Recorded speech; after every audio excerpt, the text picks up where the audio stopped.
Hey there and welcome back. Tonight, we're stepping through a side door. Not the great gate with its iron portcullis and the banners snapping in the wind above it. That's the entrance the lords and the knights and the visiting bishops use, and it tells you almost nothing about how a castle actually worked. We're going through the back. The door near the kitchen yard. The one that's always slightly ajar because someone is always going in and out of it. And through it, you can already smell the smoke from the morning fires and hear the sound of a bucket being set down on stone, and someone calling out to someone else in a voice that assumes they should already be awake. This is the castle that history forgets to tell you about. Not the great hall with its tapestries and its torchlight and the lord sitting at the high table with his goblet raised, but the passages behind the great hall, the kitchens, the undercroft, the laundry yard, the spaces where the work happened, where it has always happened, while the people who lived in the visible parts of the castle went about the business of being important. Tonight we go to work. Before we begin, if you enjoy what I do here, please feel free to subscribe, but only if you truly do. No pressure, no rush, and let me know in the comments where you're listening from tonight and what hour it is where you are, because somewhere out there it's always 3 in the morning. So go ahead and dim the lights. Maybe pull the blanket a little higher. Let yourself settle in. Let's pause for just a moment. Have you ever wondered what it actually felt like to live inside a medieval castle? Not as the lord, not as the guest, but as one of the people who kept it running. Have you ever wondered what the kitchen smelled like before dawn, or what it took to heat a room in a stone building in January, or how a household of 200 people organized itself from the moment the first servant woke before sunrise to the moment the last candle was extinguished at night? Have you ever wondered what it felt like to spend your entire life inside the same walls, to know every passage, every staircase, every cold draft from every window, and whether that felt like prison or like home? Then come along. Because when you close your eyes and open them again, you're no longer here. You've just woken up in 1342. You are lying on a straw pallet in the base of the North Tower, and it is not yet light, and the stone floor beneath you is the coldest thing you have ever touched, and someone is already moving in the passage outside your door. The castle is not silent, even in the middle of the night. This is the first thing to understand about living inside one, that a medieval castle of any size was never truly quiet, never truly still, never completely at rest. There were too many people in it, too many fires to be maintained, too many animals in the yard, too many concerns that did not pause for darkness. The night watchmen made their rounds on the battlements at regular intervals, their footsteps on the stone above you, a predictable rhythm you had long since stopped noticing. The kitchen fires, which had to be started before dawn to have any hope of being ready in time for the household's needs, were already being coaxed to life in the yard below, and the sound of wood being split and the smell of smoke came through the gaps in the shuttered window of your sleeping space. Somewhere in the animal yard a rooster had decided it was morning. He was wrong by at least an hour. He had been wrong before. He would be wrong again. You are a servant in this castle, not the highest servant, not the lowest, but somewhere in the vast middle, which is where most of the actual work gets done. Your name in the records of this household, if you are in them at all, is listed simply by your first name and your function. Alice, laundry. Thomas, kitchen. Edmund, stable. Marjorie, dairy. You are one of somewhere between 100 and 200 people who live and work within these walls, depending on the season and on what the Lord's household requires, and the fact that you know almost all of them by name and face, and that they know you, is one of the defining facts of your existence. You have never lived anywhere else. You were born to this.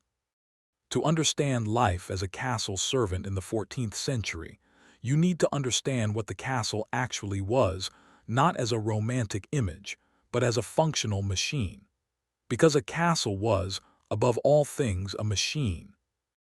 It was a machine for projecting authority, for housing a lord and his family and his retinue, for defending territory, for administering an estate, and for performing the endless social rituals that medieval lordship required. And machines require people to operate them. The castle you are living in is not one of the enormous royal fortresses, not the Tower of London, not Windsor.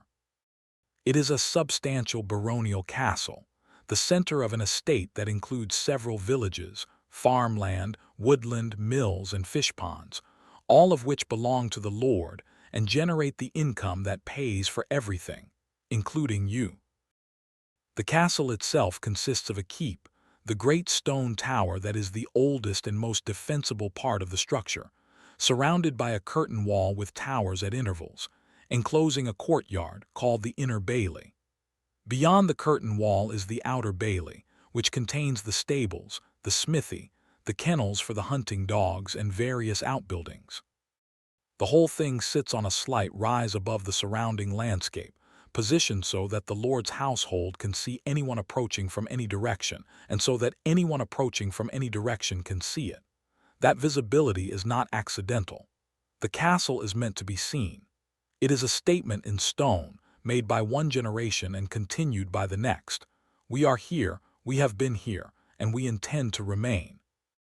Inside the curtain wall, the buildings are pressed together with the pragmatic intimacy of structures that have been added to, modified, and repurposed over several generations. The Great Hall, the social and administrative center of the household, runs along one side of the Inner Bailey, its high windows letting in what light they can and failing to keep out what cold they might. Behind the Great Hall, in the range of buildings attached to its far end, are the kitchens, the butchery, the pantry, and the larder. Below the Great Hall in the undercroft, the stone-vaulted basement level, are storage rooms, more larders, and in this particular castle, the wine cellar which is locked, and the key to which lives on the steward's belt.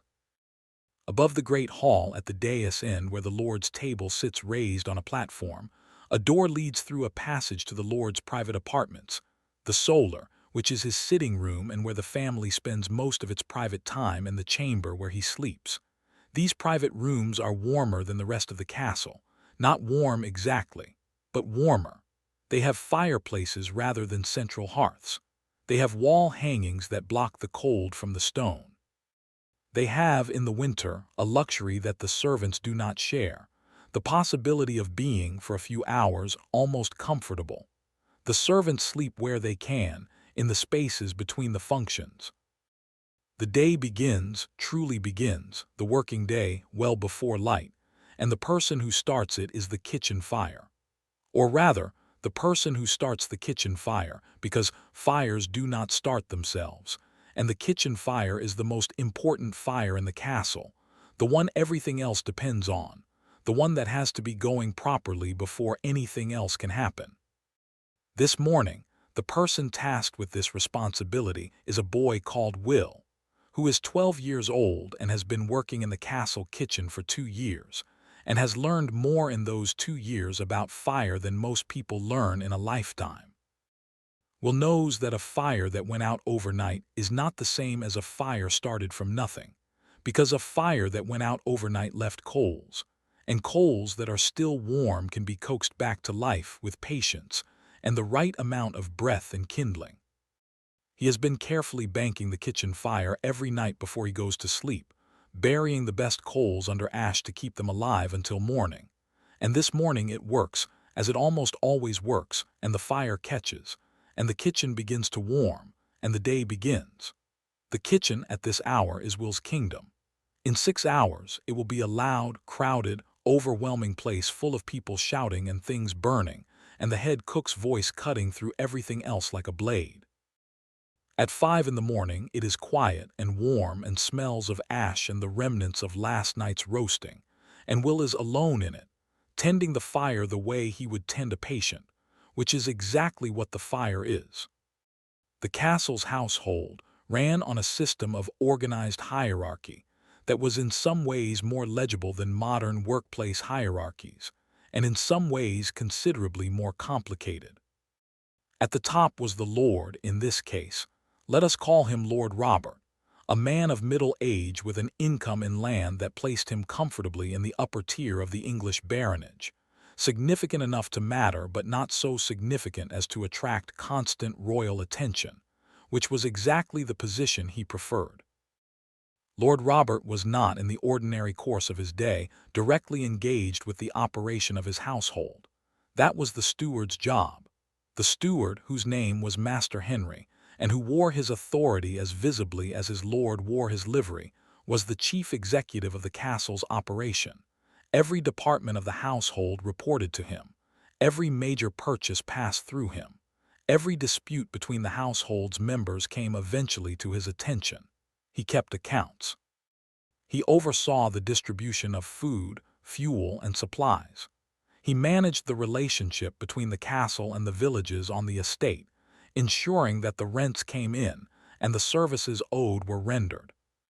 He was, in short, the person who kept the machine running, and he took this responsibility with the serious attention of someone who knew that a household that ran well reflected well on him, and a household that ran badly did not reflect well on anyone. Below the steward, each department of the household had its own head. The marshal oversaw the stables and the horses and everything connected to transport and travel. The chamberlain managed the lord's personal apartments and the servants who attended directly on the lord and his family. The pantler was responsible for the bread. The butler, whose title came from the word for bottle, was responsible for the drink, which meant the wine and the ale and the careful management of the buttery, which is where the bottles were kept. The head cook ruled the kitchen with an authority that in some households rivaled the steward's, because the kitchen was the most operationally complex part of the castle, and the one where catastrophic failure was most immediately felt. A botched dinner when important guests were present was not a minor inconvenience. It was a political incident.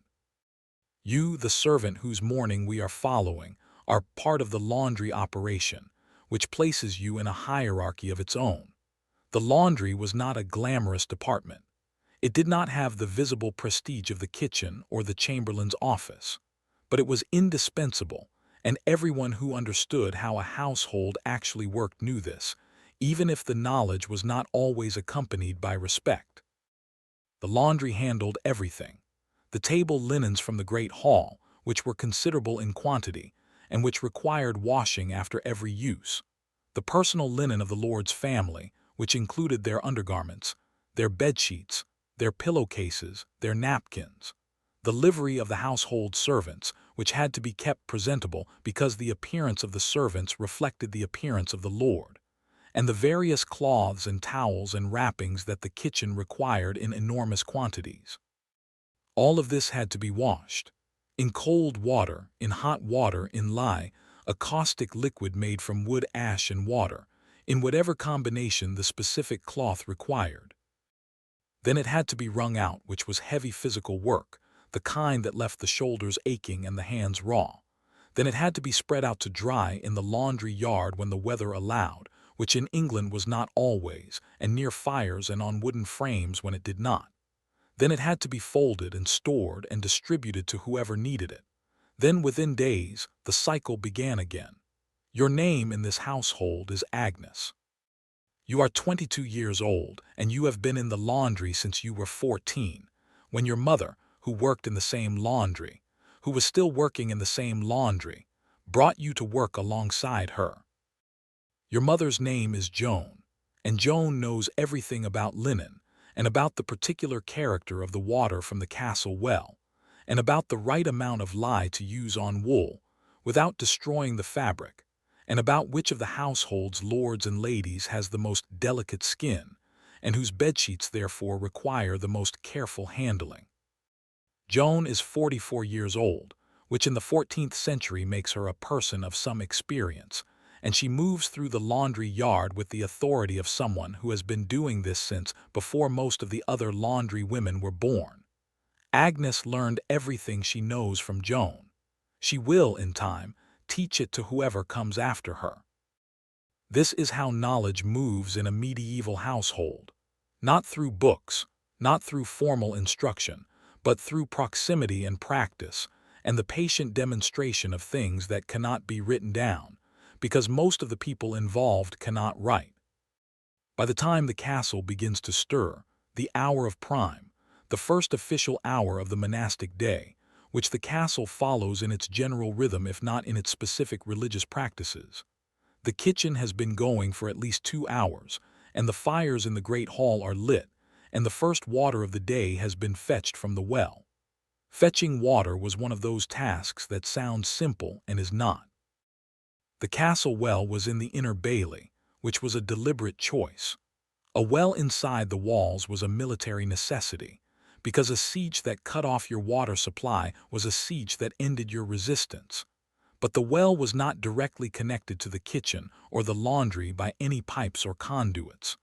The water had to be drawn up in a bucket on a rope, poured into a larger bucket or a pail, and carried wherever it was needed. For the kitchen, which needed water in enormous quantities throughout the day, for boiling, for washing, for sauces, for bread making, for cleaning. This meant a boy or a young woman making the trip from well to kitchen repeatedly, all day, with no particular end point except the end of the kitchen's requirements for that day. For the laundry, the quantities required were similarly vast, and the laundry's location at the far end of the outer bailey meant that the trip from well to laundry was longer than the trip from well to kitchen, which meant that the laundry women either made more trips or found other arrangements.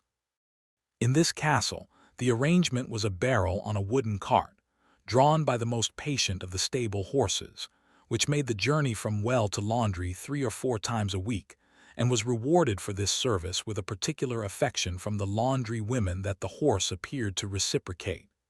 His name was Butter, which was not a very warlike name for a horse in a castle, but which suited him perfectly. Let us step into the kitchen at the hour of terce 9 in the morning, when it is fully in operation and the day's main work is underway. The castle kitchen of the 14th century was not, by any modern standard, a pleasant working environment. It was hot.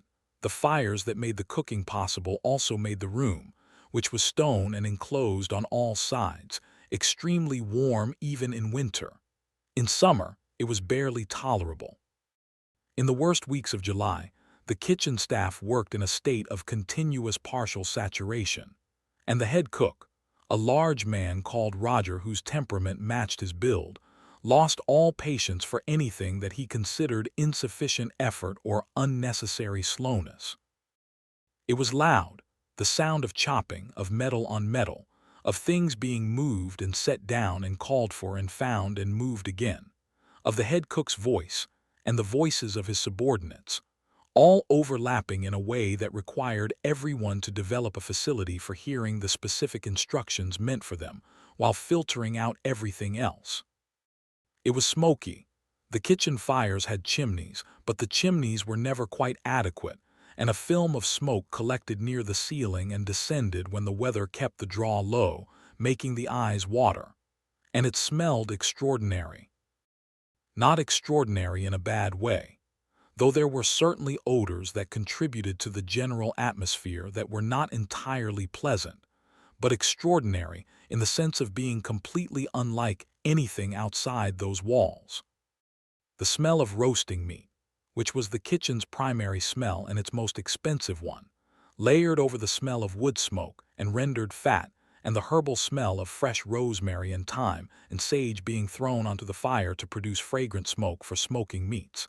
And underneath all of it the sour-sweet smell of the bread that was being baked in the attached bakehouse, which produced the smell of yeast and warm grain that is one of the more ancient smells in human experience.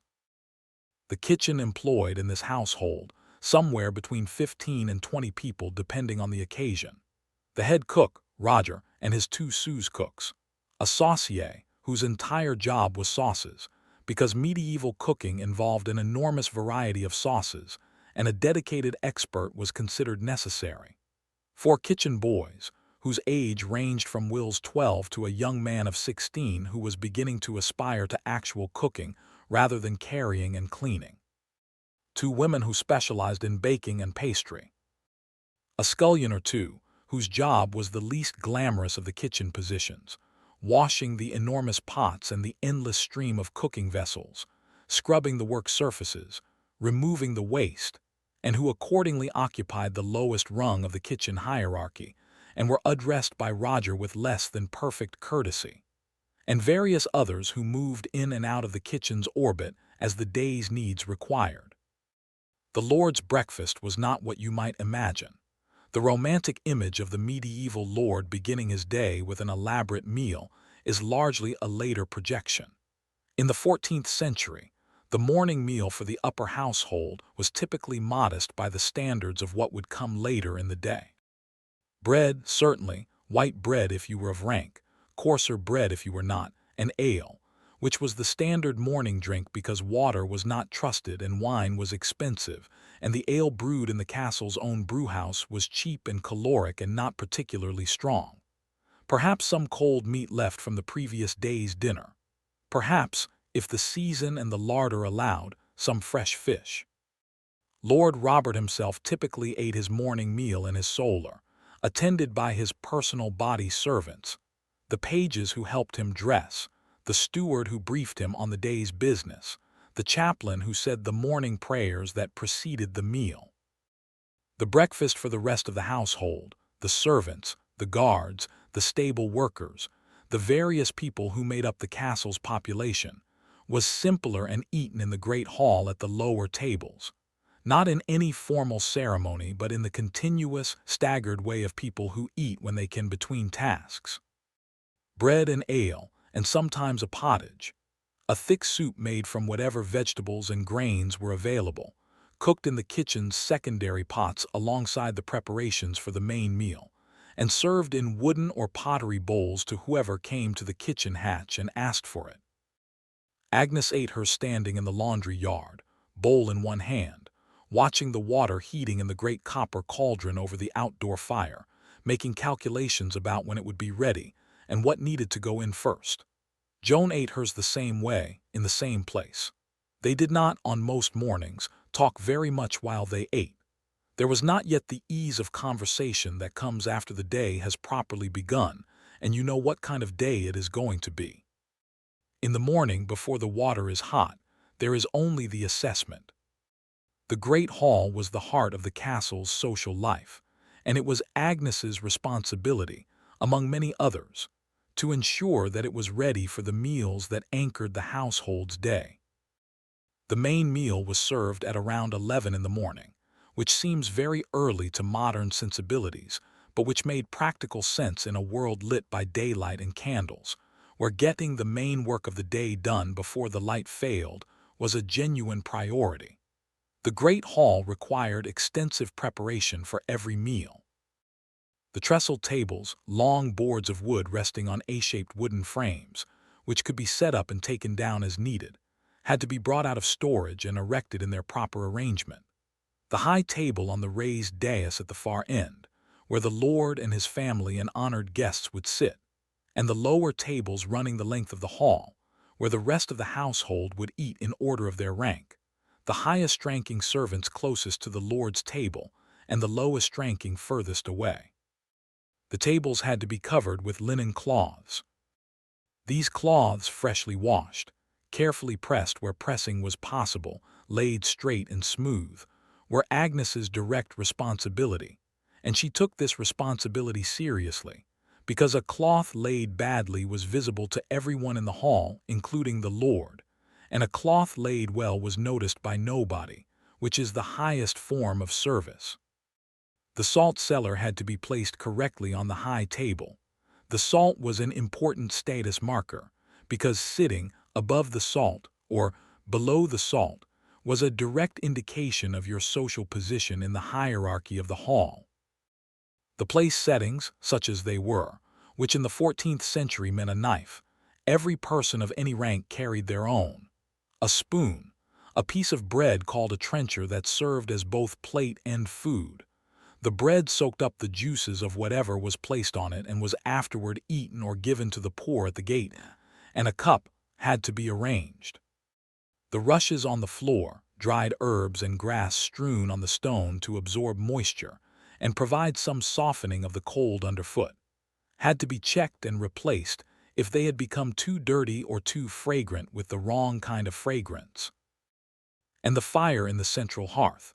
The great hall typically had a central hearth rather than a wall fireplace, with the smoke rising through a louver in the roof above, had to be built up to a level that would warm at least the immediate vicinity of the tables, even if the far ends of the hall remained as cold as the stone they were made of. This last task, in January, required genuine optimism. The great hall of a medieval castle was one of the most impressive spaces that most people in the 14th century would ever stand in. High-ceilinged, stone-walled, hung with banners and tapestries, and on great occasions, lit by dozens of candles and torches that turned the hall into something almost golden. It was also extremely cold. The combination of stone walls, high ceilings, and a roof opening for the smoke made the hall resistant to any sustained heating. And even when the central fire was burning well and the room was full of people whose bodies added their own warmth, the coldest months of the year made the hall a place where you could see your breath even while standing close to the fire. The Lord and his family dealt with this by wearing more layers, sitting closer to the fire, using heated stones under the table, and retreating to the Cellar, which, being smaller and better furnished, held heat better, whenever the ceremony of the hall was not required. The servants dealt with it by working, which generated its own warmth, and by developing a philosophical relationship with cold that came from a lifetime of inhabiting stone buildings in the English winter. Let us spend some time with another member of this household. His name is Robert, not the Lord, but the boy, a 14-year-old page who serves in the chamber of Lord Robert's eldest son, young William, who is 17 and in training for knighthood. Robert the page is from a family of minor gentry, not wealthy, but of sufficiently gentle blood that placement as a page in a lord's household is an appropriate and desirable arrangement. Pages were not servants in the way that Agnes was a servant. They were, technically, in training. The page system was one of the mechanisms by which the medieval aristocracy educated its young men. You sent your son to another lord's household, where he learned the manners, the skills, and the social codes of noble life, while performing services that were genuinely useful, but were understood by everyone involved to be educational rather than merely functional. Robert served at table, which meant he carried dishes from the kitchen to the high table, poured wine when required, held the basin and towel when the lord's family washed their hands, and performed the dozens of small services that attendance on a noble family required. He was learning these things.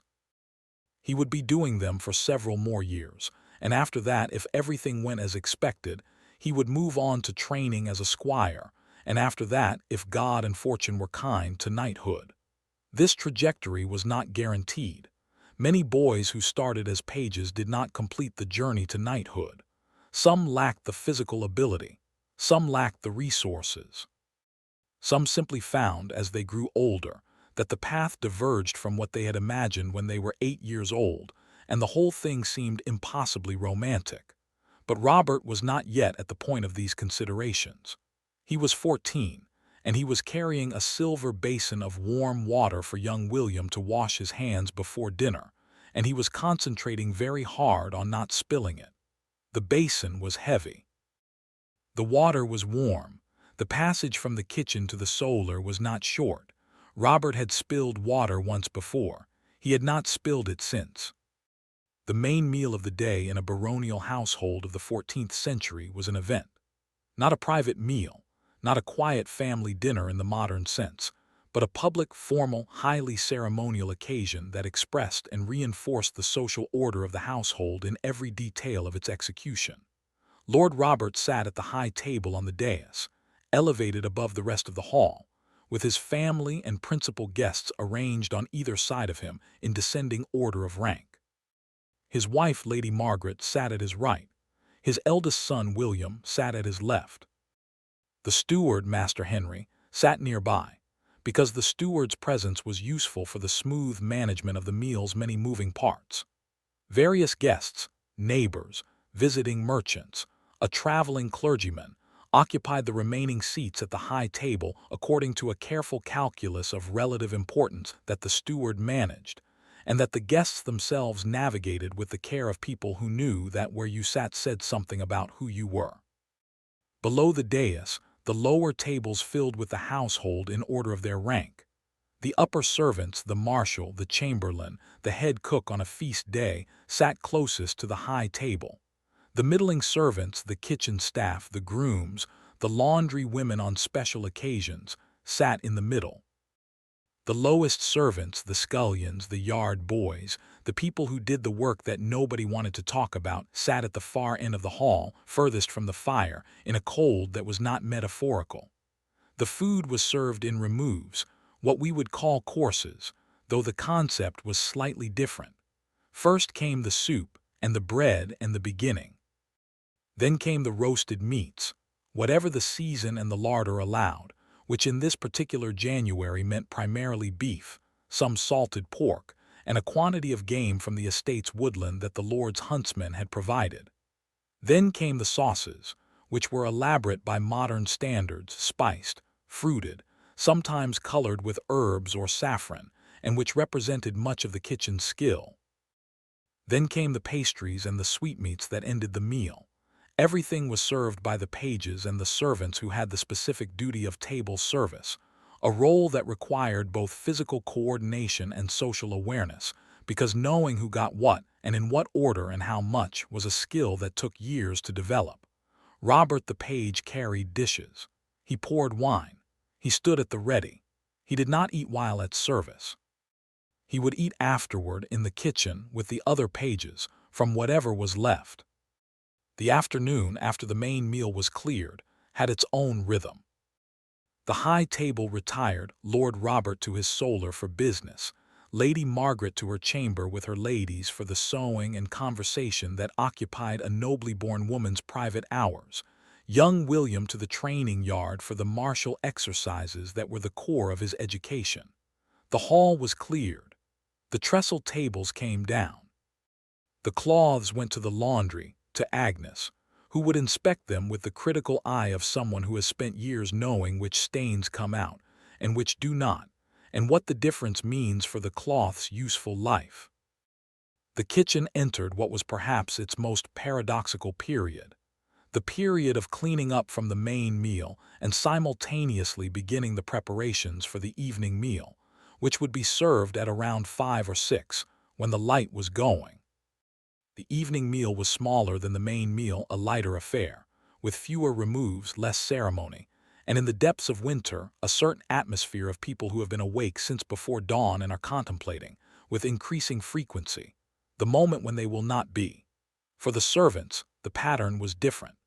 There was no sharp boundary between the working day and its end, no moment at which the function ceased and the person was simply a person rather than a component of the household's machinery. Instead, the demands of the day gradually receded, the urgent things completed, the important things addressed, the routine things done, until what remained was maintenance, monitoring, the quiet continuance of keeping a castle running through its night hours. Agnes spent the afternoon in the laundry, working through the cloths from the morning's tables. The water in the copper cauldron was still hot, or warm enough, and the lye was measured out with the exactness that Joan had taught her, and the work settled into the rhythm that all physical work eventually settles into, the movement of hands and arms that the body learns so completely that the mind is free to go elsewhere. Agnes's mind went, when she let it, to a conversation she had with a young man from the village who had come to the castle last week with the weekly delivery of grain from one of the estate's mills. His name was William, not the Lord's son, just William, the miller's son, and he had been to the castle before, many times, and he and Agnes had spoken before, many times, but last week the conversation had been different from the other conversations, and Agnes was not yet sure what to make of that difference. Joan, who missed nothing, had observed the conversation from a distance. She had said nothing. She was waiting. She had a feeling that there was nothing to say yet, and she was right. And she was also not in any hurry for anything to change, because change in a household like this was not always the improvement it appeared to be from a distance. Agnes wrung out a linen cloth and held it up to the gray afternoon light. It was clean. The castle's daily life was not only work. It is tempting, when reconstructing the lives of medieval servants to focus exclusively on the labor. And there was a great deal of labor, while losing sight of the texture of life that existed between and around the tasks. People who lived together in close proximity over years develop rich social lives, and the servants of a medieval castle were no exception. They had their friendships and their feuds. They had their romances, conducted in the spaces between duties with the constraint and creativity that constraint always produces. They had their pastimes, dice, played in the kitchen when Roger was not watching, singing, which was common and not entirely frowned upon by the household hierarchy, storytelling, which required only people and time, and which the evenings provided in some quantity. They celebrated the great feasts of the liturgical year, Christmas and Easter especially, with a genuine enthusiasm that was not merely enforced by religious duty but genuinely felt, because a feast day meant better food and less work, and the particular loosening of routine that made ordinary days feel, by contrast, ordinary. At Christmas, the castle's great hall was decorated with holly and evergreen, and a Yule log was brought in with ceremony, and the distinction between the high table and the lower tables was softened for a day or two by the general warmth of the season, and more practically, by the extra ale that was distributed. At midsummer, there were fires in the yard. At the harvest, there was a quality of collective relief that ran through the whole household and the whole estate, because a good harvest meant security, and security in the 14th century was not something to be taken lightly, and everyone who lived on this land, from the lord to the scullion, knew this. Agnes loved the harvest season. Not the work specifically, which was considerable. The castle's laundry did not decrease in summer, but the quality of the air and the quality of the light and the general atmosphere of a world that had, for the time being, produced enough. The castle had ghosts, or rather it had stories of ghosts, which is not the same thing, but which functioned in a similar way in the imagination of the people who lived within its walls. The North Tower, where Agnes slept, was said to be haunted by the spirit of a former steward who had managed the castle for a previous lord and who had died in the tower. Of what cause? The stories disagreed, but they all agreed that he had died unhappy, and that unhappy spirits were more likely to remain. Agnes had lived in the North Tower for 8 years. She had never seen the ghost of the former steward. She did not believe in him exactly, in the sense of expecting to encounter him in the passage at night. But she did believe in him in the sense of being aware of him as a presence in the tower's history, as one of the many people who had lived and worked and slept in these same walls before her, whose individual stories were mostly lost but whose collective residue, the worn steps, the marks on the walls, the particular way the door at the base of the tower opened, remained. The castle was full of these residues. The worn place on the stone step where generations of people had turned the same corner.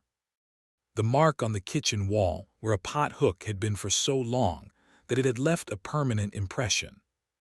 The groove in the well's stone lip where the rope had run for decades. These were the signs of continuous human habitation, more lasting than any document, more honest than any chronicle. They said, people were here, people did these things, people wore these stones. Agnes was aware of this in the way that people who live in old places are aware of it, not constantly, not with any particular feeling, but as a background condition of her experience, the way the smell of the place was a background condition, always there even when she was not thinking about it. The castle's relationship with the outside world, with the villages on the estate, with the nearest town, with the larger world of 14th-century England, was more complex and more continuous than the image of the castle as an isolated fortress would suggest. People came and went every day. Merchants arrived with goods, spices from the coast, cloth from the town market, specialist items that the castle could not produce itself.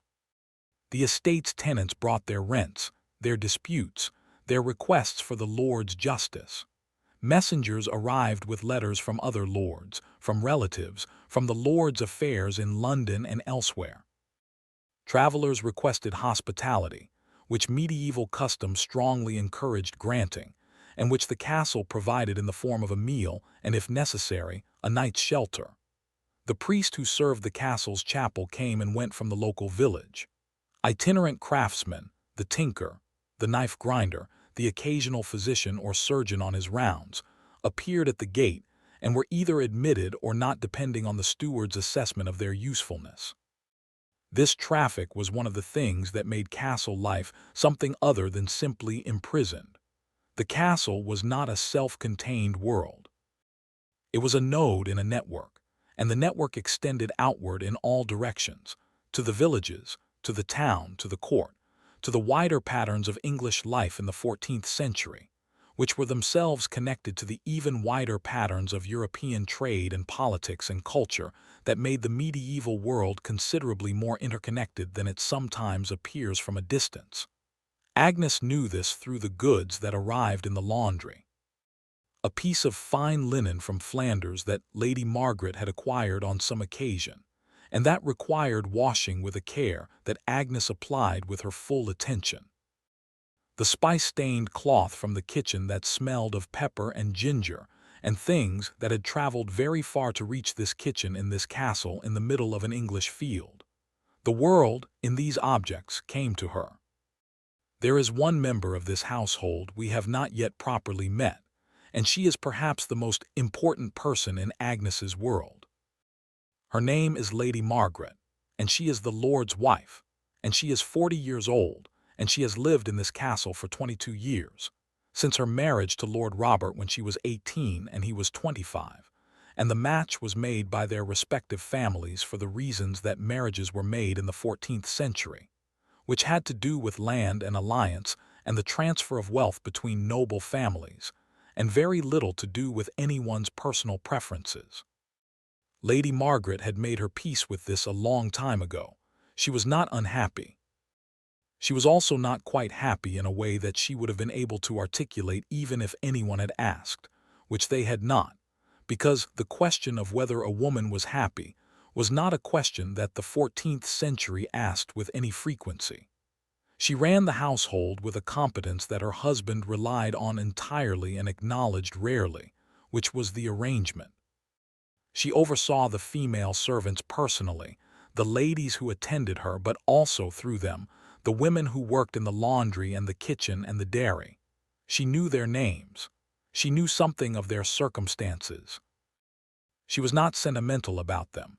She lived in a world where sentiment was not a particularly useful tool, but she was not cruel, and the distinction between those two things was not small. Agnes had been aware of Lady Margaret for most of her life. She had changed Lady Margaret's bedsheets every week since she was 14. She had never spoken directly to her. This was entirely normal. The distance between a lady and a laundry maid was maintained by both parties as a matter of course, not out of hostility, but out of the social grammar of the medieval household, which prescribed clear relationships for each type of person and expected everyone to navigate within those relationships. Agnes did not resent Lady Margaret. She thought of her as she thought of the castle itself, as a given, a condition of existence, something that had always been there and would presumably always be there, as permanent and as impersonal as the stone. The evening settled over the castle the way evening settled over everything in the 14th century, not with a switch but with a gradual diminishment of light, a cooling of the air, the appearance of candles and rushlight in the rooms where people were still working. Candles, in a medieval castle, were not used extravagantly. They were expensive, tallow candles less so, beeswax candles considerably more so, and the hierarchy of who got what quality of light was as clearly defined as the hierarchy of everything else. Lord Robert and his family burned beeswax candles in the solar and the chamber. The great hall, during meals, burned both. The high table better supplied than the lower tables. The servants, in their sleeping spaces and their working areas, burned tallow candles or rushlight, which was a grass stem soaked in tallow, and which gave a dim, flickering light that was better than nothing and not much better than that.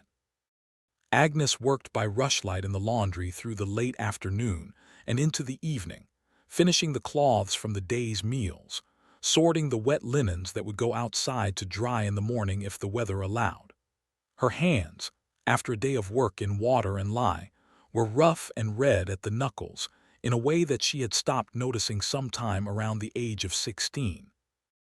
Joan's hands, after 30 years of the same work, were remarkable objects, mapped with lines and calluses and the particular hardness of skin that has been wet and dried more times than could be counted. Joan could reach into scalding water without flinching. Agnes had inherited this capacity. She suspected she would pass it on. The castle settled toward sleep in stages. The lord and his family retired first, Lord Robert to his chamber after the evening meal, Lady Margaret to hers, young William to the room he shared with 2 other young men of the household, where they would talk quietly for a while before sleeping. Then the upper servants retired to their quarters, the steward to the small room adjacent to the counting-house, where he kept his accounts, the chamberlain to the room near the lord's chamber that allowed him to be quickly available if needed in the night. Then the kitchen fires were banked for the night, and Roger the cook went to his room. The head cook had a room of his own, which was a privilege of rank, and the kitchen boy arranged himself as best he could near the kitchen fire, which was the warmest place in the castle, and which Will had therefore claimed as his sleeping space with the instinct of someone who had understood from a very early age the relationship between warmth and desirability. Then the guards changed for the night watch, and the sound of footsteps on the battlements began its night-long rhythm above the sleeping castle. Then the laundry. Agnes and Joan walked back to the North Tower together in the dark, as they always did, the rushlight Joan carried making a small moving circle of warm light around them as they went. They did not talk on this walk. They had been talking all day, in the way of people who work together in close proximity, the constant low-level exchange of information and observation, an opinion that substitutes for silence in the medieval workplace. And by evening there was nothing urgent left to say. The passage to the North Tower was cold. The staircase was colder. The sleeping space at the base of the tower was coldest of all. No fire, no hearth, just a straw pallet and a wool blanket and the company of 3 other women who worked in the laundry and who were already asleep or pretending to be. Agnes took off her shoes. She lay down on the pallet. She pulled the blanket up. The stone floor was cold even through the pallet. She had been sleeping on this pallet in this room in this castle for 8 years. She knew every sound the tower made at night, the small sounds of settling stone, the wind that found the gaps in the shuttered window and made a low note in certain conditions, the footsteps of the night watch overhead that she had entirely stopped registering. She closed her eyes. She was asleep in minutes. Winter in the castle deserves its own attention, because winter was the season that most clearly revealed the realities of medieval life. The cold that could not be entirely escaped, the darkness that shortened the working day, the anxiety about provisions that ran beneath everything like a ground note. The winter of 1342 was not the worst winter anyone in the castle could remember. It was not the winter of the Great Frost, when the river froze and the wells were slow, and the livestock in the outer buildings had to be checked every morning to see how many had survived the night. But it was cold. Cold in the way that an English January is cold, relentlessly, persistently, without drama but without mercy. The castle's stone walls, which were a virtue in summer, were a liability in winter. Stone holds cold, not the biting cold of a wind which passes through and is gone, but the patient, accumulated cold of a material that has been chilled for months and releases the cold slowly, steadily, into every room it encloses. The tapestries on the walls of the cellar and the chamber served a practical purpose. They were insulation. They kept the cold from radiating directly into the rooms where the lord's family lived. In the servants' quarters, there were no tapestries. There was stone.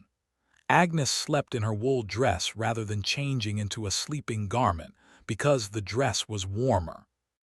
She slept with her blanket over her head, with only her face exposed, breathing the warm air trapped beneath the wool. She had done this every winter she could remember.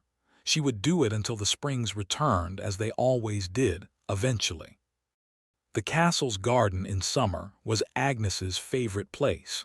This might seem surprising, a laundry woman, with no particular claim on the garden, no official reason to be there.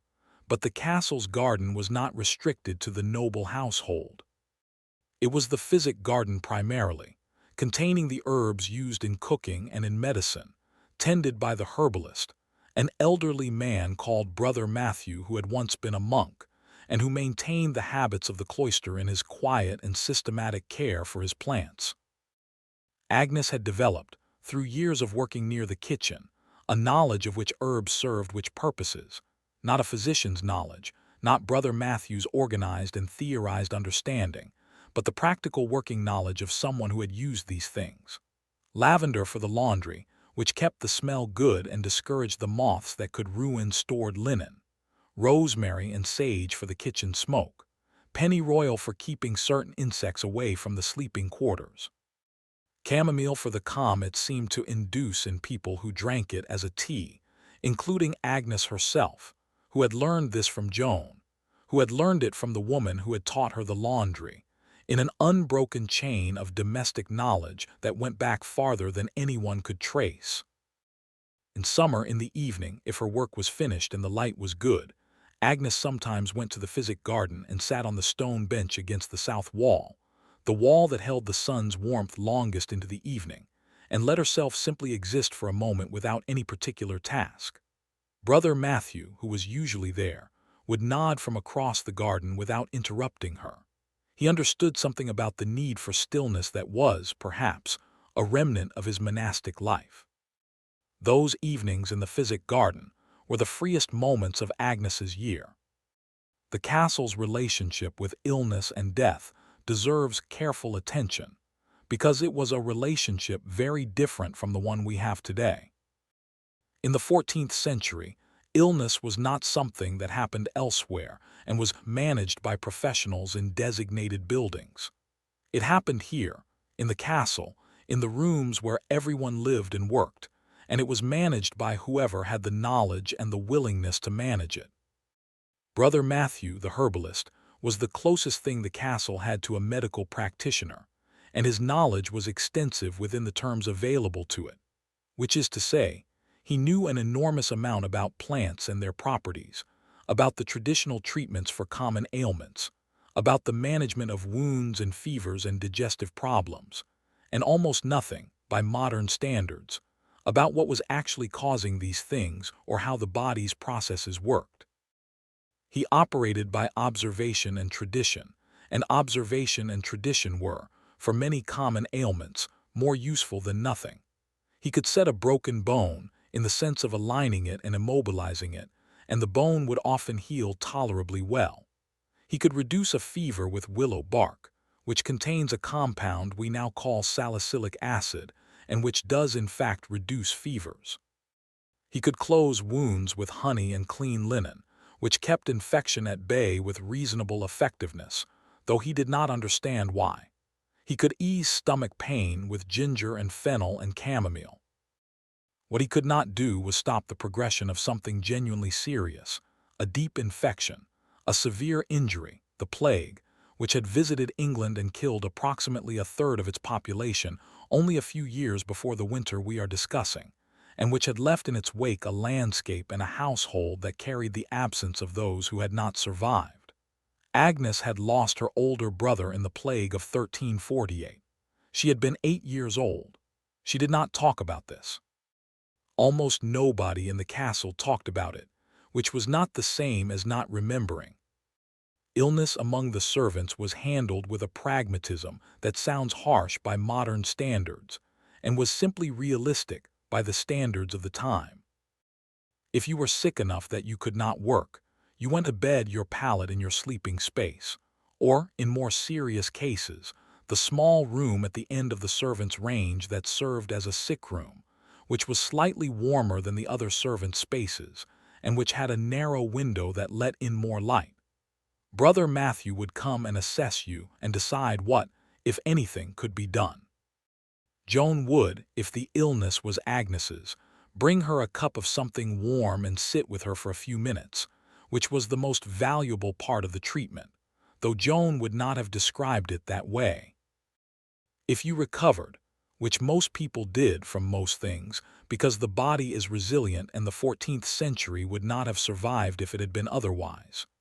You returned to work, sometimes before you were quite ready, because the work did not pause for your recovery, and someone had to do it in your absence, and that someone was glad when you returned. If you did not recover, you were buried in the churchyard of the village church, attended by the castle's chaplain, whose name was Father Edmund, and who performed this service with genuine care regardless of the rank of the deceased, which was perhaps the most egalitarian thing about the medieval church.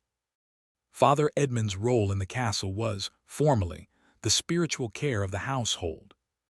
He said Mass in the castle's chapel, a small stone building against the inner curtain wall, every morning at the canonical hour of prime, before the day's work had properly begun. In theory, everyone in the household was expected to attend.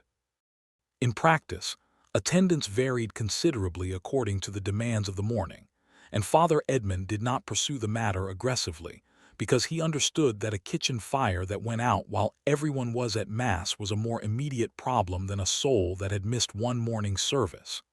He was, by the standards of his position, a pragmatic man.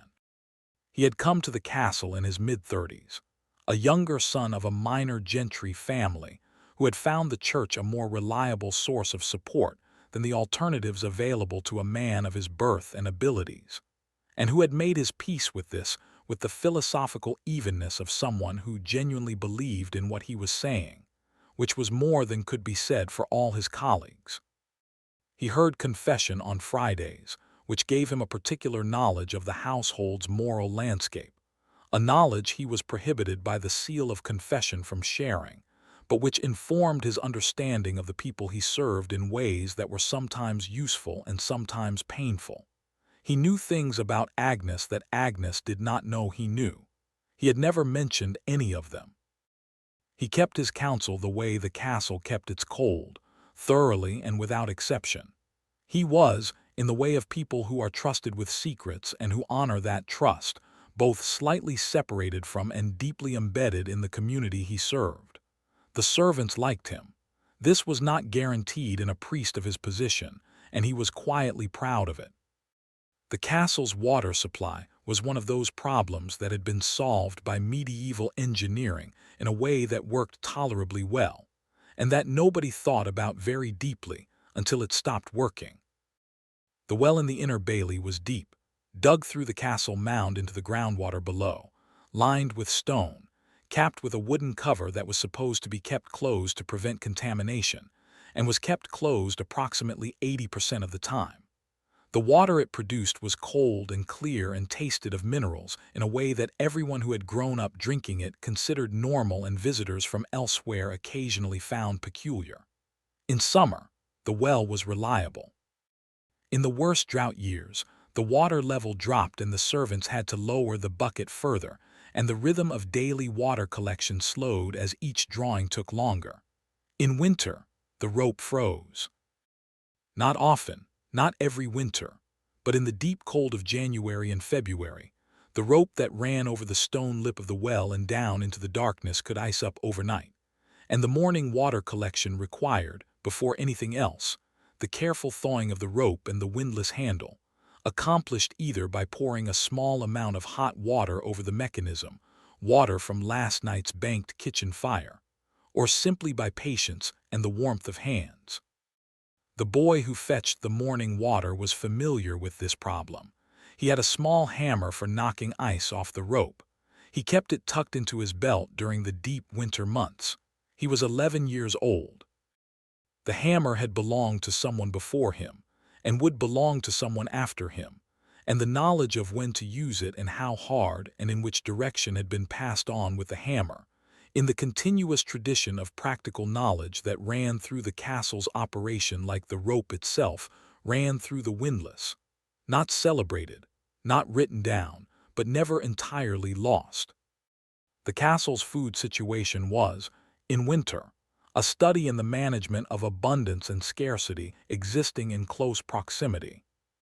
The castle larder in January contained the results of the autumn's preparation: salted beef and pork, the preservation process having been carried out in October and November when the animals that could not be fed through winter were slaughtered, and the meat treated with salt from the coast. Dried fish, particularly salted herring, which was one of the cheaper and more caloric foods available in large quantities. Hard cheeses that had been pressed and aged since summer. Grains, wheat, barley, oats stored in the castle's granary in the outer bailey, and measured out with attention to what needed to last until the spring thaw made transport possible again. Pickled vegetables, dried herbs, a supply of the spices that were expensive but considered necessary for preserving and flavoring meat that was not in its first freshness. Pepper, ginger, cinnamon, cloves, all of which had traveled extraordinary distances to end up in a larder in the middle of an English field. Lord Robert's table ate significantly better than anyone else in the castle, which was not surprising. The high table had fresh food when fresh food was available: river fish from the estate's fish ponds, game from the woodland, eggs from the castle's own chickens, and the best cuts of the preserved meats, and the use of spices that were too expensive to deploy generously on the lower tables. The servants' food was considerably simpler: the pottage made from stored vegetables and beans, and whatever grain was cheapest; bread from the bakehouse, coarser for the servants than for the lord's table; the ends and lesser cuts of the preserved meats; ale, which was brewed from grain and was therefore filling and caloric even when not particularly interesting. It was not, by any modern nutritional standard, a balanced diet, but people lived on it and worked on it, and maintained the considerable physical effort that castle life required. The human body is adaptable in ways that are difficult to appreciate from the position of someone who has never had to adapt. The bakehouse was attached to the kitchen, but was technically a separate operation, run by the baker, a man called Hugh, who was compact and flour-dusted at all hours, and who took a craftsman's pride in the loaves that came from his ovens. Hugh's ovens were large stone structures that took a long time to heat and held their heat for many hours afterward, which meant that baking happened on a schedule, typically twice a week for the household's bread, with special baking for feast days and for guests. The bread produced in those ovens fell into a clear hierarchy that reflected the castle's broader social structure. White bread made from the finest, most thoroughly sifted flour was for the lord's table. Slightly coarser bread was for the upper servants. The servants' bread, called maslin bread, made from a mixture of wheat and rye, was dense and dark and filling, and considerably more nutritious than the white bread at the high table, which is one of the ironies of medieval food hierarchy, that the people eating the highest status food were not necessarily getting the best nutrition. The bread that came from Hugh's ovens on a cold January morning was one of the best things about castle life. The smell of it came through the inner bailey and into the sleeping spaces before dawn, and whatever you thought of the day ahead, whatever the cold floor felt like under your feet, the smell of baking bread was something that the body responded to with a recognition that went much deeper than the 14th century. Agnes had eaten bread from Hugh's ovens every day of her life. She had never once taken it for granted. The training yard was in the outer bailey beside the stables, and it was young William's domain from mid-morning until the light failed. William was 17, the lord's eldest son, and he was at the stage of his training that involved the most sustained physical work. The repetitive practice of sword technique, of horse control, of the handling of weapons that would only become natural after thousands of repetitions had made the movements automatic. His trainer was a man called Sir Geoffrey, a knight of the household who had served Lord Robert for 15 years and whose fighting days were largely behind him, but whose knowledge of what was required remained sharp. Sir Geoffrey ran the training yard with the patience of someone who had trained many young men and the occasional impatience of someone who had trained many young men. William was a capable student, strong, well-coordinated, with the competitive instinct that the training was designed to develop. He was also, at 17, deeply interested in several things that had nothing to do with sword technique, and keeping his attention focused on the work in front of him was sometimes more difficult than the physical training itself. The pages watched the training from the edges of the yard when they had a free moment, which was not often. Robert, our page, the one with the water basin, watched more than the others. He was 2 years younger than young William and would be where William was now in 2 years, and watching William work was both inspiring and slightly terrifying. The weapons were not blunted. Well, they were, for practice. But the weight of them was real, and the bruises were real, and the sounds of the practice blows landing on the practice dummy were real. Robert watched and calculated and tried to learn something from the watching. This was what pages were supposed to do. He was, quietly, terrified of the day when it would be him in the yard. He was also, quietly, excited about it. These two feelings coexisted without contradiction, the way most important feelings do. Lady Margaret's days had a shape that was entirely different from Agnes's days, and almost equally demanding. The image of the medieval lady as a passive, decorative presence in the castle, spending her days in needlework and prayer and the gracious reception of visitors, is an image that survives partly because the chronicles that were written at the time were more interested in battles and politics than in the work of domestic management, and partly because the people doing that work considered it unremarkable and therefore did not think to record it. Lady Margaret was, in functional terms, the operating chief of the castle's domestic sphere. She oversaw the supply of cloth and clothing for the household, a significant undertaking, because clothing in the 14th century was not cheap, and the maintenance and repair of existing garments was a constant requirement. She managed the female servants directly, including the ladies-in-waiting who were her companions, and who occupied the curious position of being simultaneously servants and social equals, gently born women who attended her as part of their own social education. She kept the accounts for the domestic supplies: the soap, the candles, the thread, the needles, the wax, the small medical supplies kept in her own chest. She received visitors when Lord Robert was absent or occupied. She managed the household's relationship with the village priest, with the local convent from which the castle occasionally obtained goods and services, with the wives of neighboring lords who formed a social network of their own. She did embroidery, which was not merely decorative but was a way of making expensive cloth vestments for the chapel, hangings for the hall that would otherwise have to be purchased. She prayed, genuinely and regularly, at the hours prescribed by the church. She read, when she could, from the small collection of books kept in the Cellar, a psalter, a French romance, a copy of a devotional text that she had been given on her marriage and that she had read many times without fully exhausting. She worried about her children, the way parents have always worried about their children. She worried about young William going to war, which was the next stage of his life, and which was not far away. She worried about her younger children, who were still small enough to be managed but old enough to develop opinions of their own. She worried about the harvest, and the winter, and the news from elsewhere in England, which was rarely entirely good. She carried this worry as she carried everything else, without visible weight, because the displaying of visible weight was not something that served any useful purpose. Agnes observed Lady Margaret in the way that servants observe the people they serve, with close and habitual attention, developed over years, that most people would find intrusive if they knew about it. She knew which days Lady Margaret had slept badly by the quality of the bedsheets in the morning. She knew when the lady had been crying, though she never knew why.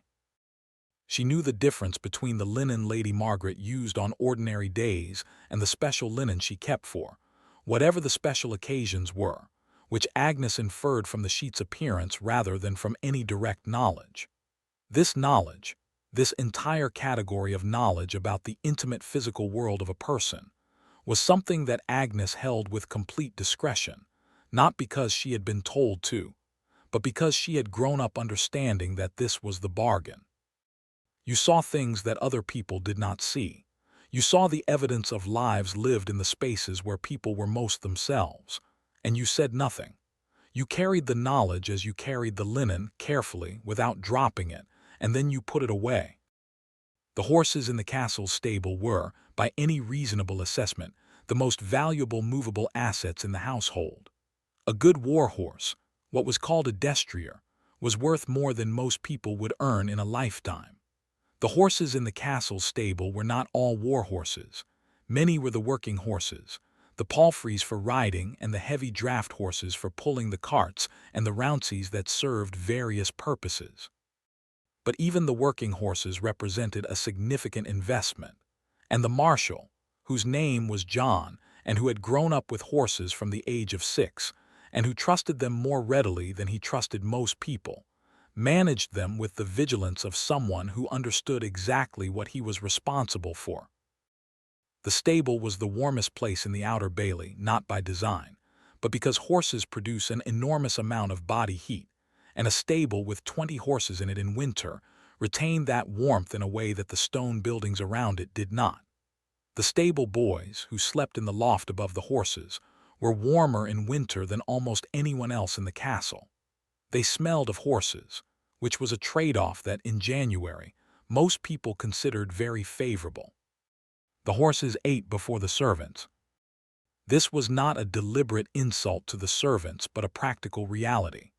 Horses require feeding on a very regular schedule, and the consequences of a horse that was not fed properly were more immediately visible than the consequences of a servant who had to wait a few minutes for their pottage.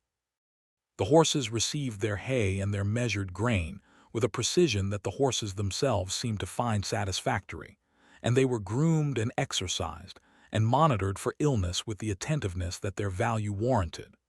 When a horse was sick, Brother Matthew was called, because his knowledge of medicinal plants extended to animals as well as people, and a sick horse was a more immediate crisis than a sick servant in certain very specific respects.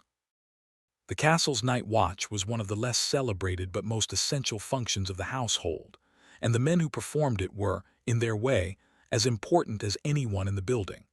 There were 4 men on watch at any given time, 2 on the battlements walking their rounds, 1 at the gatehouse, 1 making a circuit of the inner bailey.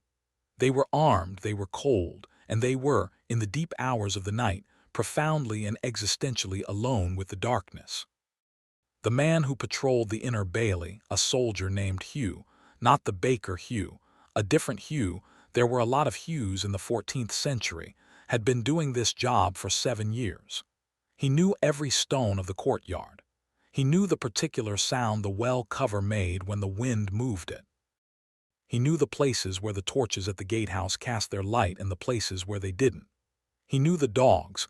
There were 2 dogs who slept in the inner bailey, and who had learned over years that Hugh was a nighttime presence and not a threat, and who sometimes followed him on his rounds for company, which Hugh found useful for entirely practical reasons and privately appreciated for reasons he would not have mentioned. The night was not silent, as we have established, but it had a different quality of sound than the day. The sounds of the day were all purposeful, directed, attached to human intention. The sounds of the night were random, ambient, attached to nothing except the castle's own continuing existence. Water running somewhere, a horse shifting its weight in the stable, the wind finding the gaps in the towers, an owl in the elm tree beyond the outer wall. Hugh walked his rounds. He thought about things. He did not think about anything remarkable. He thought about the things that occupied a man's mind at 3 in the morning. His wife, who was in the village and whom he saw on Sundays. His children, who were growing up faster than seemed possible. The pain in his left knee that had been there since a training accident 3 years ago and that had not gotten worse, which was the best he could hope for.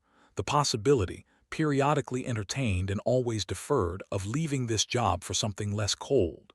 He walked his rounds. He would walk them again. He would walk them until dawn, when the castle would begin to stir and the day would come back. and he would eat his bread and his pottage and go to sleep while everyone else went to work. The great feast days of the year transformed the castle in ways that made the ordinary day feel like a different existence. Christmas was the most dramatic transformation. The preparations began days in advance. The decoration of the hall with holly and ivy and evergreen branches brought from the woodland. The extra baking that Hugh the baker undertook, producing the spiced breads and the pies that would appear on the feast day table. The brewing of extra ale and the bringing up from the cellar of wine that was usually carefully rationed. The deep cleaning of the hall that Agnes was part of, the thorough replacement of the rushes, the washing of the better table linens. On Christmas Day itself, the distinction between the high table and the lower tables was formally softened, not eliminated, because medieval social hierarchies did not simply dissolve for feast days, but softened in specific traditional ways. The servants received extra food, a more generous portion of the feast meats, the pastries, the sweet things that were otherwise reserved for the high table. They received extra ale, which was the most straightforwardly equalizing gift. And in the evening, after the formal dinner, there was music and sometimes dancing in the hall, and the space that had been used for eating became something that served a different human need, not nutrition, but celebration, which is also a need. Cornelius the fiddle player, but that was video 1, the worship. In this castle, the music was provided by a woman called Edith who played the rebec, a bowed instrument that was the ancestor of the violin, with a skill that she had inherited from her father, and that she deployed on feast days and other occasions with the quiet satisfaction of someone who knows that what they are doing is making the room better. When Edith played, even Joan moved slightly. Joan moved slightly to very little. It was, Agnes had always felt, a reliable indication of quality.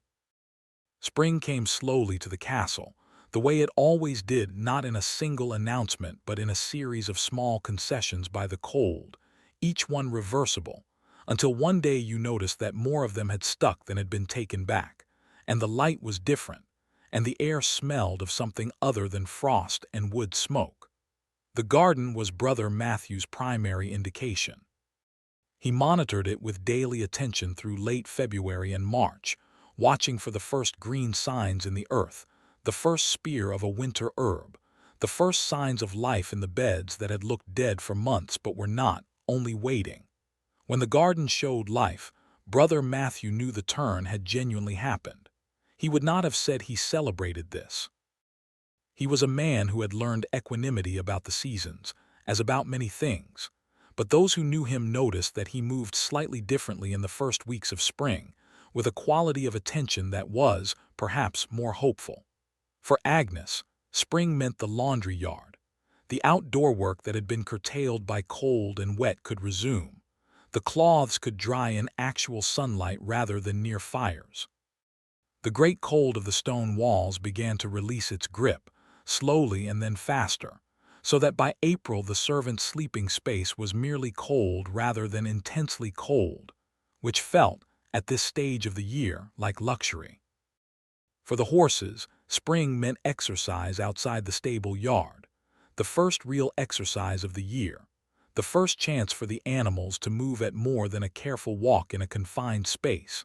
And John the Marshal watched his horses the way Brother Matthew watched his garden, looking for the signs of winter's cost and winter's survival in equal measure. For young William, spring meant that the training resumed in earnest, because the summer would bring tournaments and possibly, his father's affairs permitting, the first real experience of a military engagement, and there was no winter that could not be built upon and no spring that was not, at its core, a preparation. Let us return, at the end of this, to Agnes. She has been working in this castle for 8 years. She knows it so thoroughly that she navigates its passages in the dark without thought. She knows which staircase creaks and where, and steps around the creak out of habit.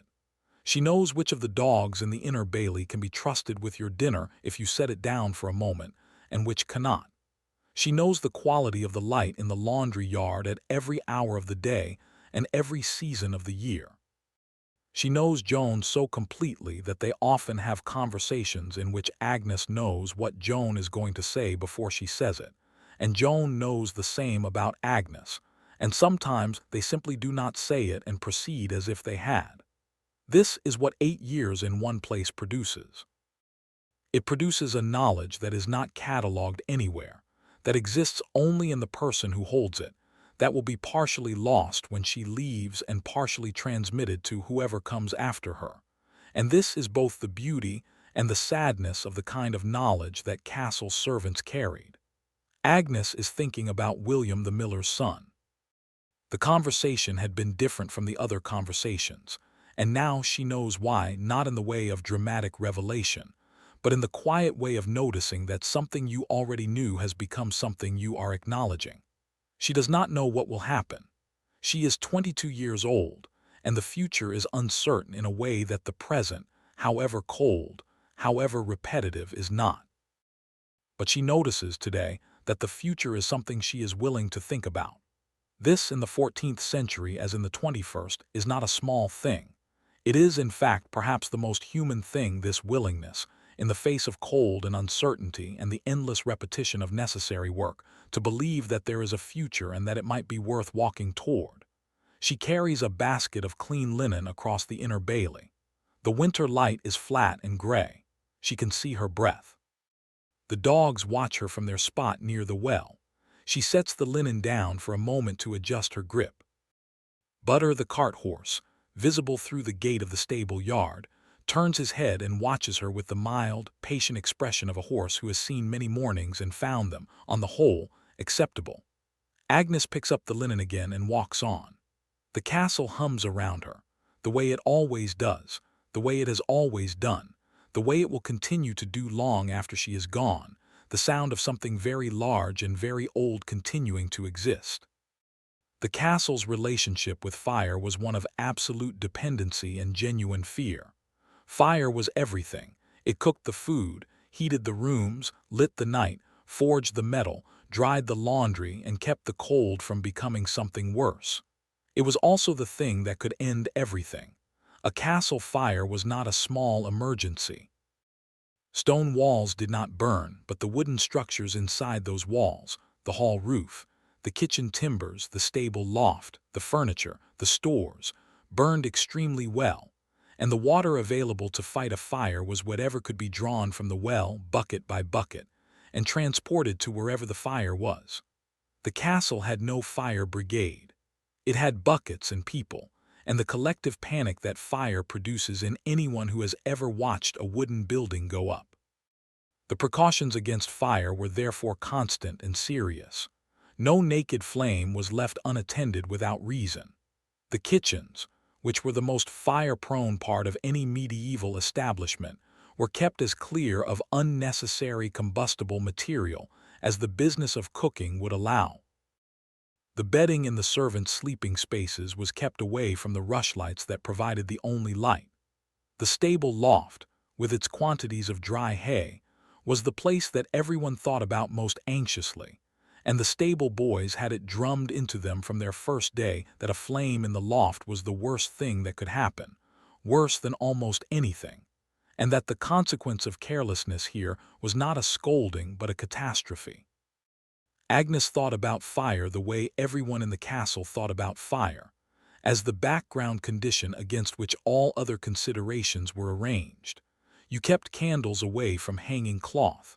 You never left a rushlight burning unsupervised in a room with dried herbs or old linen. You checked the fire in your sleeping area before you slept, and you made sure it was at a level that would die before you did. This was not paranoia. This was memory. Several generations back, the castle had lost its bakehouse to a fire that started from a wayward spark on a dry summer afternoon. The story was still told.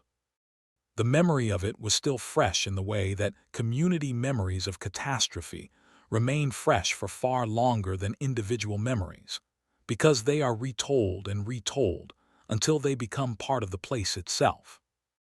The relationship between the castle and the villages on the estate was one of the most important dynamics in Agnes's world, even though she rarely saw it directly. The estate functioned as a unit, the castle at its center, the villages and farmland and woodland generating the income that made the castle's operation possible, the castle providing in return the protection, the justice, and the administrative function that the villages required. Agnes knew all of this in the abstract. You grew up understanding it, the way you grew up understanding the liturgical year or the hierarchy of rank. What she knew more specifically was William. William the miller's son, whose father ran one of the estate's water mills on the river that ran through the valley below the castle, and who came to the castle regularly with grain and flour, and who had been, for several years, simply part of the pattern of the week, in the same category as the weather or the bells. Until he wasn't. Agnes had tried, in the weeks since the different conversation, to understand what had changed without making the analysis too explicit to herself, because explicit analysis seemed to require a decision, and she was not yet ready to make one. What she had concluded, in the approximate terms of a 22-year-old woman in the 14th century who had never been taught to think about her inner life in any systematic way, was that William was kind. Not kind the way that people were kind when they were being careful. Kind the way that some people simply were, as a quality of their character, in the same way that other people were strong or quick or good with horses. He noticed things. He noticed that the conversation she wanted to continue was the one she had started, not the one he might have preferred. He was good at this in a way that Agnes, who was herself good at this, recognized as a skill and appreciated as rare. She did not know what would come of it. Joan did not ask. This was the most supportive thing Joan knew how to do, and Agnes understood it as such.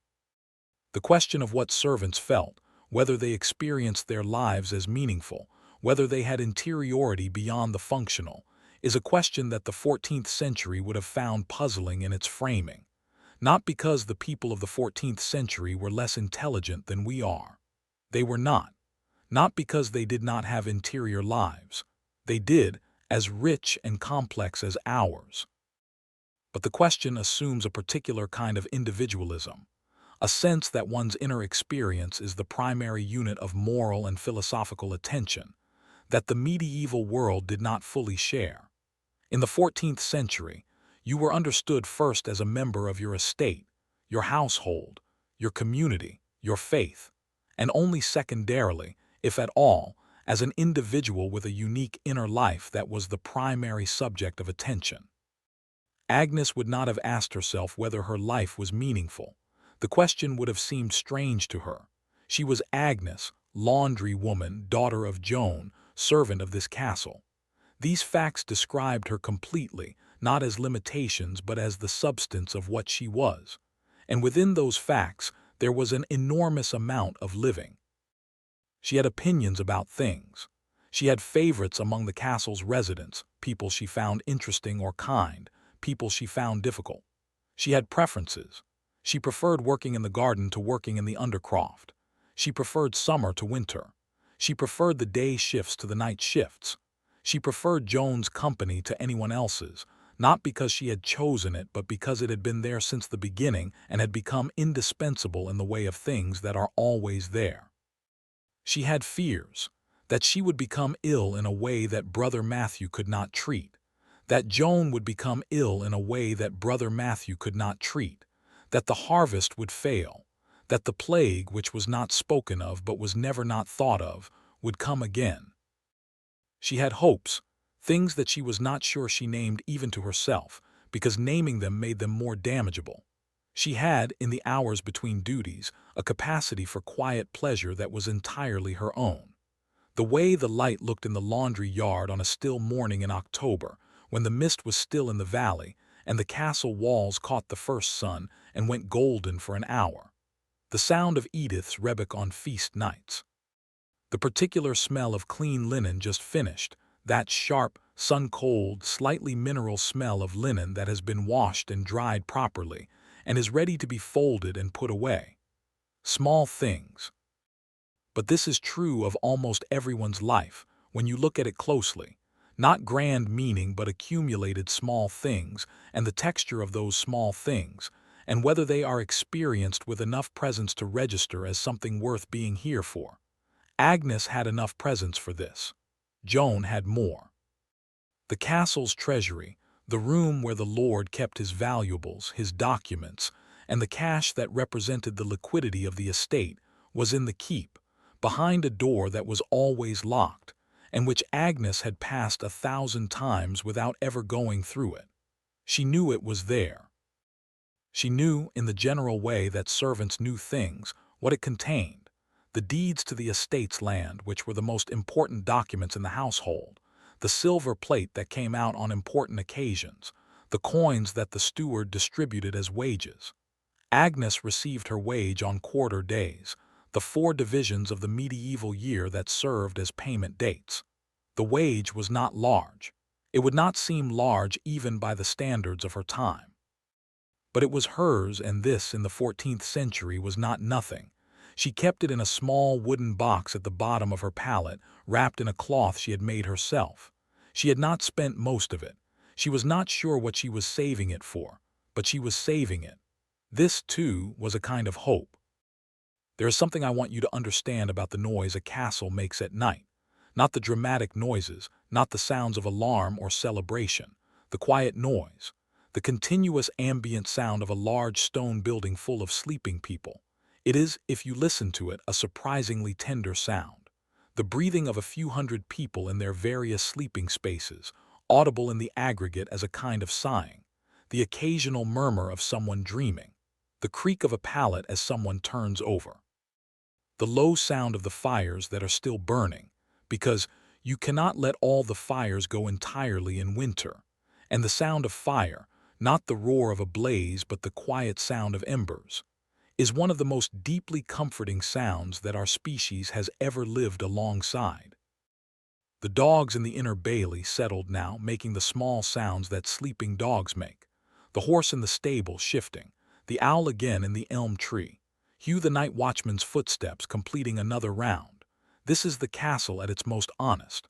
Not the ceremony of the great hall, not the authority of the lord's table, not the anxiety of the kitchens before a feast, but this, the ordinary sound of people sleeping.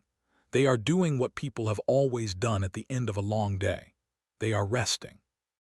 They are trusting the night to not require anything from them. They are, each in their own way, letting go.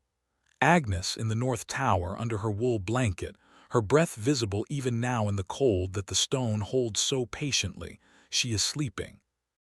Joan is sleeping beside her, the way Joan has slept beside her for 8 years, which means that Agnes is so accustomed to the sound of Joan sleeping that she would notice its absence immediately but can sleep through its presence without a thought. This is intimacy of a kind that the modern world makes available in other forms. The intimacy of people who have spent so much time together that they have become part of each other's resting. The castle holds them. It has always held them. It is very old, and it has held a great many people, and it will hold many more after them. There is something almost parental about a very old building, not because it keeps you safe, it may not in the end, but because it was there before you and will be there after you, and for the time that you are in it, you are not alone. Winter evenings in the castle had their own particular quality, the hours between the evening meal and sleep, when the day's work was done, but the night had not yet fully claimed everything. In the great hall, if the lord was in residence and had guests, there might be entertainment. A traveling musician, a storyteller, one of the household's own musicians. In the servants' quarters, the entertainment was homemade and informal. The conversations that unfolded in the kitchen after Roger had gone to his room and Will had claimed his spot by the banked fire, and the remaining kitchen women were sitting for a moment before the walk back to their sleeping spaces. These conversations were not recorded. They left no trace. They were the conversations of people who had worked all day together and were, at the end of it, simply people rather than positions in a household hierarchy. They talked about the things that people talk about when they are tired and warm and not required to be anything in particular. They told stories. Some of the stories were true, or close to true, things that had happened in the castle, things they had seen or heard. Some were the stories that circulated through the whole of medieval England, the tales that everybody knew in some version. The saints' stories that Father Edmund told from the pulpit, but which had, in their kitchen versions, a great deal more specificity about the saints' early failures and human embarrassments. The ghost stories that were attached to every old building and which got more elaborate with each telling. The stories about people in other castles, other villages, other estates, the endless human interest of what other people were doing and how it was going for them. Agnes was a good storyteller. She had her mother's sense of timing, which was the crucial thing, the knowledge of when to slow down and when to let something land in silence. She told the same stories more than once, as all storytellers do, and the repetition did not diminish them. It improved them. Stories get better with repetition the way tools get better with use. They lose what is unnecessary and keep what is true. The castle's relationship with religion was not what a purely secular 21st-century imagination might expect. It was not distant, formal, experienced only in church on Sundays. It was constant, woven into the fabric of the day, structured by the canonical hours that divided time into segments defined by prayer. The bells of the castle's chapel marked these hours: prime, terce, sext, none, vespers, compline. And the household oriented itself by them the way a modern office orients itself by the clock. Not everyone prayed at every bell. Father Edmund was probably the only person in the castle who hit every hour with genuine devotion. But the hours were felt, and they gave the day a shape that was not just practical but cosmic, a sense that the day was organized by something larger than the work itself. Agnes crossed herself automatically when the bell rang, in the way of lifelong habit, without interrupting what she was doing. She believed. Not in the complicated, contested way that theology was debated in the universities that she had never entered and never would. She believed in the way of someone who had been told things since childhood, and found that the things she was told corresponded, in a rough and general way, to the structure of her experience. There was God, and he was aware of her, and he was not indifferent, and the suffering of this world was not the final word. This was enough. It was, for most of the 14th century, enough. Whether it was true is a different question, and one that Agnes would not have been particularly interested in. She was not a philosopher. She was a laundry woman. She held her faith the way she held clean linen, firmly, carefully, without making a performance of it. The castle's accounting happened in a room adjacent to the great hall, a small stone room with a single window and 2 candles, and a table covered in tally sticks, rolls of parchment, and the abacus that Master Henry used with a fluency that made arithmetic look effortless. Agnes never went into this room. She had glimpsed it in passing, in the way that you glimpse most of the rooms in a castle that are not your own. A quick impression of a specific smell: parchment, wax, the faint sour smell of the master's ink, and a specific quality of light and the sense of a world within a world. But the accounting affected her, in the abstract way that economic management affects everyone it governs. The wages she received came from this room. The decision about whether the household needed more or fewer laundry women came from this room. The quality of the cloth provided for the servant's livery, whether it would be the better wool this year or the cheaper weave, was decided in this room, by the steward with his tally sticks and his careful columns of income and expenditure. Agnes did not think about this often. She thought about it on quarter days when the wages were paid, and at the times when something she had expected to be provided was suddenly unavailable. A new bucket for the laundry, a replacement for a worn-out wringing cloth, because the answer to a request for basic supplies going through several people, before reaching the accounting room and emerging as either yes or no, was one of the less romantic features of life in a large medieval household. Usually the answer was yes eventually. Sometimes it was no, and you mended the thing instead. You always mended the thing if you could. Nothing that could be repaired was thrown away. This was not a principle. It was a practice. It was the practice of people who had very good reasons to understand the value of things. There is one more thing to say about the life of a servant in a medieval castle, and it is perhaps the most important thing, and it is this. The castle was not home to the lord. It was home to everyone who lived in it. The lord owned it in the legal sense, but Agnes knew every stone of it. She knew the corner of the laundry yard where the afternoon sun came last and left first, and why this was relevant to the drying of heavy wool, and why it was not relevant to linen. She knew the step on the inner staircase of the north tower that needed to be replaced, which it had needed for 2 years, and which she had reported twice and would report again. She knew the smell of the kitchen at every hour of the day, and could tell from that smell alone what state the morning's preparations were in. She knew the people, every person in the castle, their name and their function and their approximate mood, and the things that made them difficult and the things that made them worth knowing.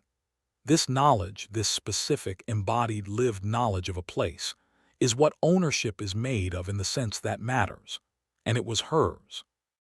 The castle year ran from season to season, and each season asked something different of the people who lived inside it. Spring asked for energy, the stored energy of a long winter, released into the new work of the new growing season. Summer asked for endurance, the long days and the heavy work of a world fully alive and demanding to be met. Autumn asked for speed and efficiency, the gathering in before the cold, the preservation and the storage and the accounting of what the year had produced and whether it was enough. And winter asked for patience. Patience was the medieval virtue that the historians talk about least, perhaps because it does not make for exciting narrative. But it was the virtue most required by the lives that most people actually lived. The patience to do the same thing again, day after day, with the same care, knowing that the work itself did not change and would not change, and that the quality of your work was therefore all there was to distinguish one day from the next. Agnes had patience. She had developed it so completely that it was no longer something she practiced. It was simply how she moved through time. She did not expect the days to be dramatic. She expected them to be what they were: ordinary, repetitive, textured with small variations, punctuated occasionally by the extraordinary, a feast day, a visitor, a conversation that was different from the other conversations. And she found in this expectation a kind of peace that the modern world, with its continuous pressure toward significance, sometimes makes very difficult to locate. She was here. She was doing the work. She was doing it well. This was, most days, sufficient. The castle's kitchen produced, over the course of a year, a quantity of food that is difficult to think about clearly. Roger the cook did not think about it in the aggregate. He thought about it one meal at a time, which is the only way it could be managed.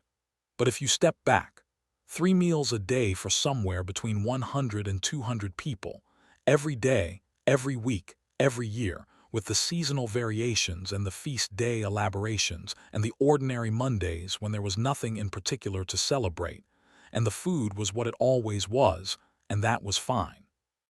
The fire under the main spit ran almost continuously. The bread ovens were fired twice a week. The sauce pots were on the fire every day without exception. The pottage pot was the constant, always on the secondary fire, always ready, the liquid of the household sustenance. Will, our kitchen boy, had over 2 years developed a relationship with the pottage pot that was partly professional and partly personal. He had opinions about it. He felt, though he would not have put it this way, that the pottage pot was the real heart of the kitchen, not the dramatic spit-roasted meats that took up so much of Roger's attention and the household's conversation, but this quiet, constant, nourishing pot that was always there when someone was cold or hungry or needed something simple. He was 12. This was already more wisdom than some people manage in much longer lives. The moon was full on this particular January night. Agnes, waking briefly for some reason she would not remember in the morning, saw the moonlight coming through the gap in the shutters, a thin blade of silver on the stone floor of the north tower, and lay still for a moment looking at it. The moonlight was cold. All light is cold when it has no warmth in it, and moonlight in January is the coldest light there is, bright, clear, and utterly without comfort. She watched it. She thought of nothing in particular. She was half asleep and not quite anywhere. After a while she turned over, and the moonlight went behind her, and the dark came back, and she was asleep. She did not know she had been looking at something that anyone would ever want to know about.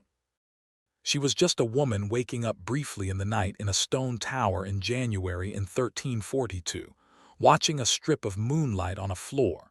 And now you know. The signature line of this experience: if you could reduce the life of a 14th-century castle servant to a single line, which you cannot, but if you could, would not be about hardship. It would be about continuity. The continuity of the work which was always there. The continuity of the people who were there from birth to death. The continuity of the place which was older than anyone in it and would outlast them all. Agnes understood this without having words for it. She understood it the way you understand things that are simply the texture of your existence, not as a thought, but as a given. She washed the linen. She hung it to dry. She folded it and put it away. She got up the next morning and did it again. And in the doing she was exactly where she was supposed to be.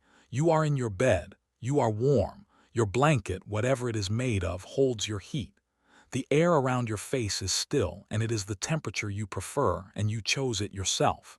There is no stone floor beneath your mattress. There is no drafting window above your head, and no wind finding the gap in the shutter, and no sound of footsteps on the battlements above that marks the passing of the night watch. There is nobody in the room with you who you did not choose to have there. These are not small things. Agnes did not live in misery.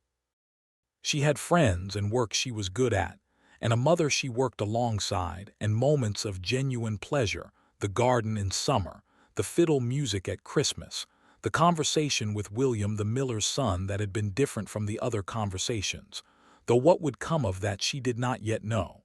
She had the castle.